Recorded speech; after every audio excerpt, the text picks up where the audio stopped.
techniques on weather modification, and it's a well-known fact, and it's well employed. And by the way, they can literally weather modify a hurricane or a tornado out of existence. And the reason they don't do it is pretty obvious. And right, or they could actually send a plane inside of a hurricane, for instance, that would blow off an atmospheric bomb or a shockwave bomb in the eye of the thing, and it would completely dissipate. Well, they don't do this, of course, and there's probably other reasons for that, to see which way it goes or what kind of havoc and how we can study the havoc, and we go from there. This fellow way in the back in the black. How do we learn more about our general topic? Well, there's this particular fellow, his name is Richard Souder, PhD, wrote a book recently, Underground Bases and Tunnels, What is the Government Trying to Hide? That is one book. Then we have here's a popular science article, Secret Air Base. The government doesn't want you to know that Groom Lake, supposedly Groom Lake doesn't exist. Well, I guess if it doesn't exist, then me talking about it, I guess I can't be arrested or anything. I'm just full of poppycock here. Well, the editor, one of the editors of Popular Science that put this article out is now in federal prison. Then there's a book that called Stealth Fighter Pilot. These books are available. I got this one at Dalton's. This one actually was sent to me by the publisher. I did some test piloting, and the only thing I test piloted was would run the aircraft back and forth on the runway, the special runways they built at Groom Lake. Here's a picture of me in uniform. And I can go on. And these publications are out now, and they're available. Yes, this lady over here.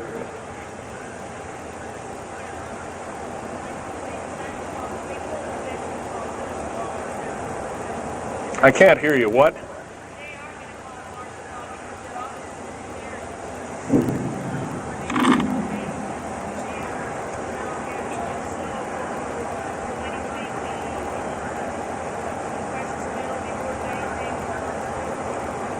Okay. Okay, that's kind of a mixed bag question there. She asks, with martial law being called, will precious metals and all these kinds of things. First of all, hoarding anything will be outlawed. If you hoard food, have a radio, any way of communicating, stash gasoline, these kind of things, you will just be rounded up and that'll be the end of you. Martial law is martial law. Martial law is dictatorship of the worst form, or one of the worst forms. And her other part of the question, if I got it right, was when's the alien takeover? Well, the alien takeover right now is, and probably will be for probably the next 20, maybe 30, 40 years, will be basically in the background. The idea is to get the one world beast-like government order in place and to thin out the population of the planet. And then, of course, then all heck will break loose from then on. And whether it is, I don't often mix Bible and talk, but some people have alerted, well, this is already mentioned in the Bible, blah, blah, blah, and all this kind of stuff. Well, that may be, but all I can tell you is I've been face to face with one of these sinister characters, or a couple of them, saying the least, and most people would, just the shock of them seeing such a thing would cause them to not be in very healthy frame of mind, as physical as well as mental. This man here in the blue coat.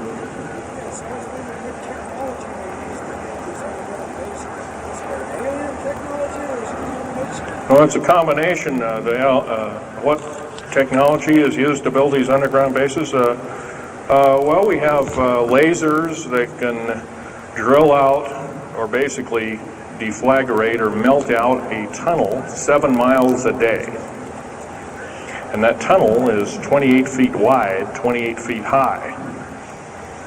You've been told about drilling and boring machines in a very slow quarter of a mile a day. Most of that went out in World War II. Most of that's all World War I or World War II era materials. And once again, you've been badly lied to.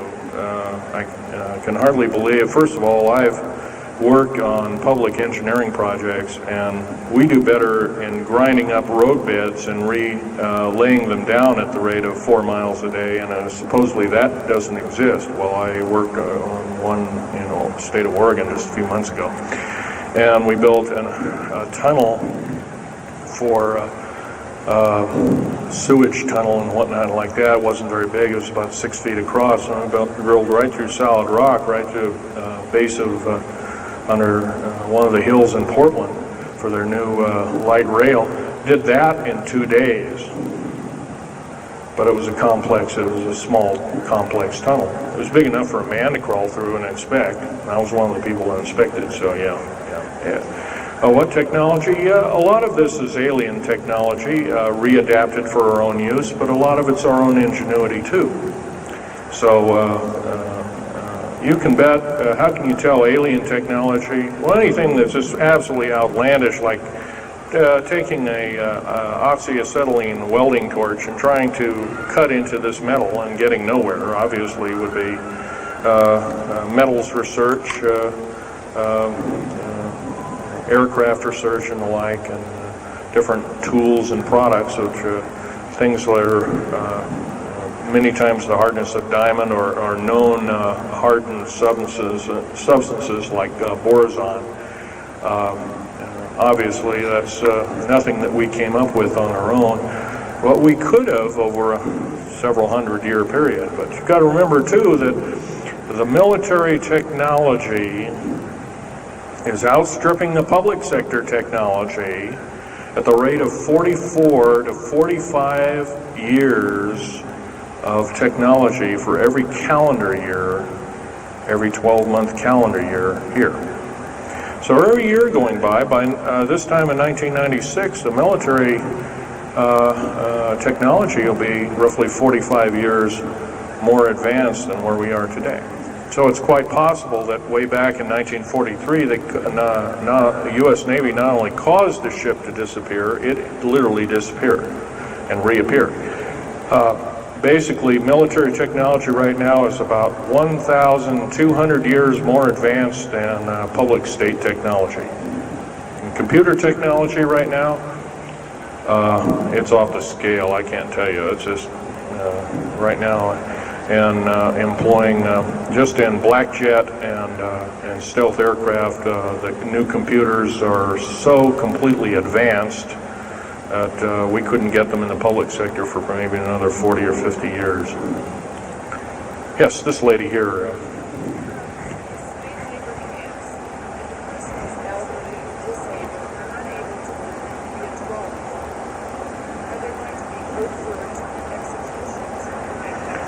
Well, the lady asked with the slave labor camps, the old, the infirm, the handicapped, are they going to be executed, and will there be executions? You can bet your bottom dollar there actually will be these things. I wish I knew more, but I don't. I've had my own agenda to kind of keep up and talk about.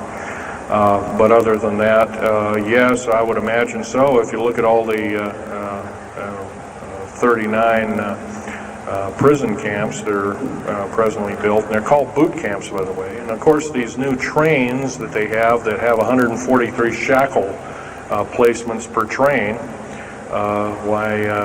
they're a scary thing indeed. You know what they're called? They're called United Nations Prisoner Transfer Cars. Oh, that's an appropriate name, I guess. Well, we got to wrap it up here. They're telling me it's time. I'll take one more question. This lady over here.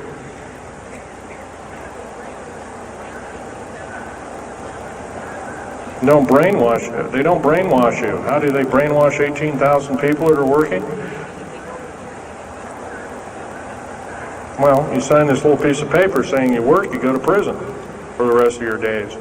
Or you're not going to be taking home a paycheck of about anywhere from $4,000 to $40,000 per month, depending upon your position. $40,000 a month is a lot of petunias.